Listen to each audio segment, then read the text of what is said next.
Perkenalkan, nama saya Eva Jenedia Sirait dari kelas 10-3. Di sini saya akan menggali materi tentang Kesultanan Bima. Sebelum kita berbicara lebih jauh, saya akan menyalurkan sedikit pemahaman saya tentang Kesultanan Bima. Kesultanan Bima adalah kerajaan Islam yang didirikan pada tanggal 7 Februari 1621 Masehi. Sultan pertamanya adalah Raja ke-27 dari Kerajaan Bojo yang bernama Lakai. Wilayah Kesultanan Bima meliputi Pulau Sumbawa dan Pulau Flores bagian barat, yaitu wilayah Manggarai yang sekarang menjadi 3 kabupaten, yakni Kabupaten Manggarai, Kabupaten Manggarai Barat, dan Kabupaten Manggarai Timur. Kesultanan ini telah dipimpin oleh 14 sultan. Sultan terakhirnya adalah Sultan Muhammad Hasanuddin.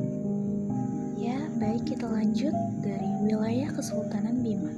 Kesultanan Bima terletak di pantai timur Pulau Sumbawa. Wilayah Kesultanan Bima mencakup di Pulau Sumbawa bagian timur, Manggarai, dan pulau-pulau kecil di Selat Alas. Saat ini, Kesultanan Bima menjadi wilayah kabupaten yang berada di dalam Provinsi Nusa Tenggara Barat.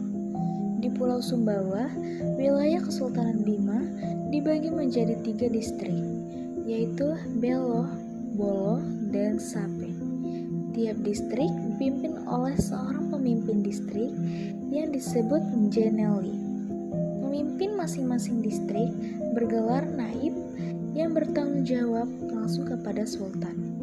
Kesultanan Bima juga memperoleh wilayah kerajaan Sanggar yang berada di pantai barat Semenanjung, Gunung Tambora pada tahun 1928.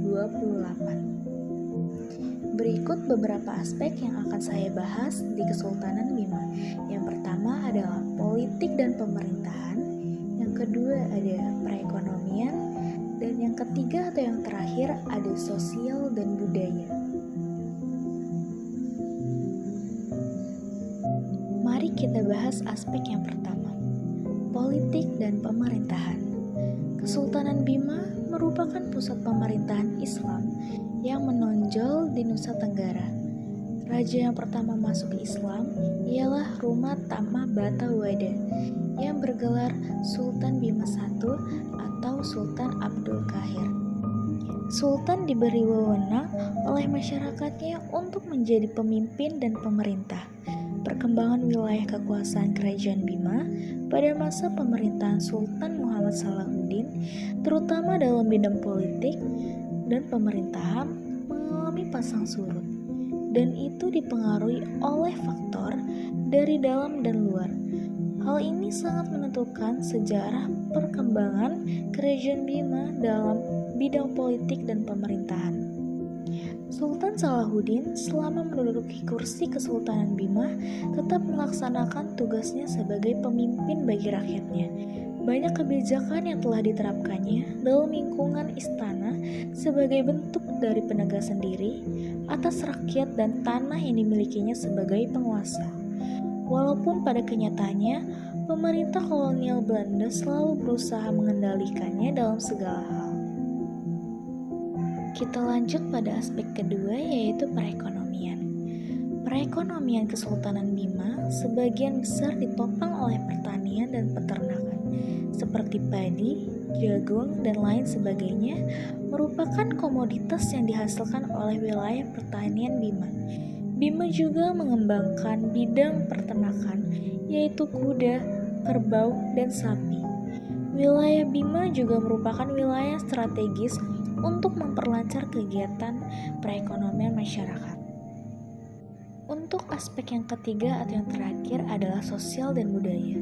Kehidupan sosial masyarakat Kesultanan Bima dibagi menjadi beberapa golongan. Golongan bangsawan dibagi menjadi 2, yakni golongan Ruma dan Rato.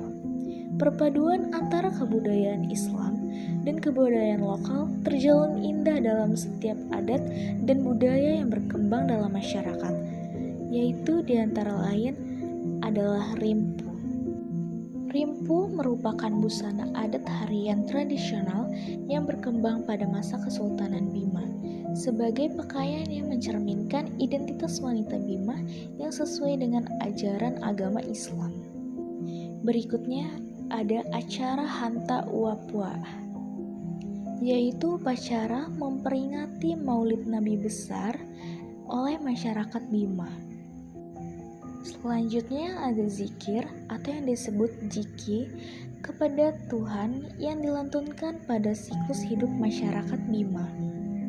Berikutnya dan contoh terakhir adalah dali. Dali atau yang disebut juga dalil yaitu suatu petuah dan nasihat yang berdasar atas adat dan agama di dalam agama Islam.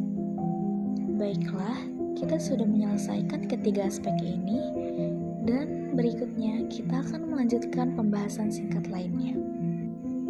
Berikut adalah daftar sultan yang pernah memerintah di Kesultanan Bima.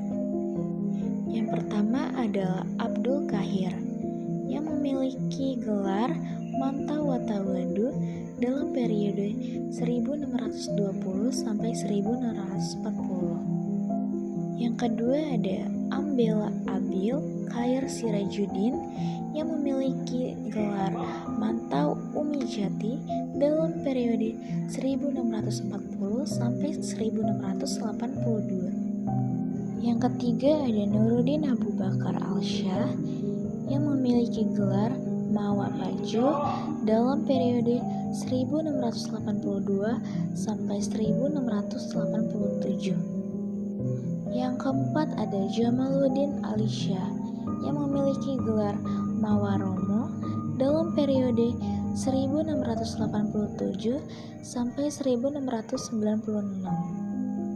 Yang kelima ada Hasanuddin Muhammad Shah yang memiliki gelar Mabatabo dalam periode 1696 sampai 1731. Yang keenam ada Alauddin Muhammad Shah yang memiliki gelar Manurudaha dalam periode 1731 sampai 1748. Yang ketujuh ada Khadim Muhammad Shah yang memiliki gelar Mawataho dalam periode 1751 sampai 1773. Yang terakhir ada Muhammad Salahuddin yang memiliki gelar Marbora di Jakarta dalam periode 1915 hingga 1951. Baik, yang seperti kita lihat, kita akan membahas tentang peninggalan bersejarah